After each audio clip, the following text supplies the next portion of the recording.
100 দিনের কাজ তো আপনারা বন্ধ করে দিয়েছেন। যারা কাজ করেছিল তারাও টাকা পায়নি।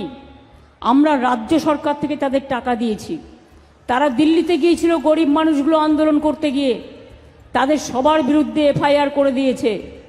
আমাদের যত এমপি এমএলএরা গিয়েছিল সবার বিরুদ্ধে। টাকা দেয়নি, অ্যাপয়েন্টমেন্ট দিয়ে অর্ধেক মিনিস্টার, আধা মিনিস্টার দেখা পর্যন্ত করেননি। আমরা সেই জন্য কর্মশ্রী প্রকল্প চালু করেছি।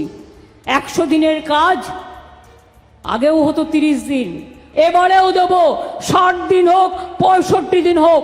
আগের বার আমরা 77 লক্ষ জব কার্ড হোল্ডারকে কাজ দিয়েছি। এবং আমি বলছি পরিযায়ী শ্রমিক যারা আছেন তাদের পরিবারদের বলছি, ওদের বলুন চলে আসতে। বাংলায় কাজের অভাব নেই, চলে আসতে বলুন। যে কাজ ওরা বাইরে করে সে কাজ ওরা এখানেও করতে পারে।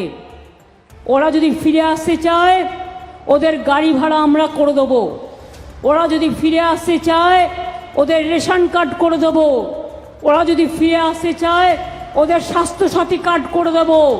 ওরা যদি ফিরে আসতে চায় আমরা ওদের কর্মশ্রী প্রকল্পে ইমিডিয়েট জয়েন করাবো, জব কার্ড তৈরি করে। তাদের পরিবার, তাদের ছেলে মেয়েদের স্কুলে ভর্তি করে দেবো। চিন্তা করার কোনো কারণ নেই।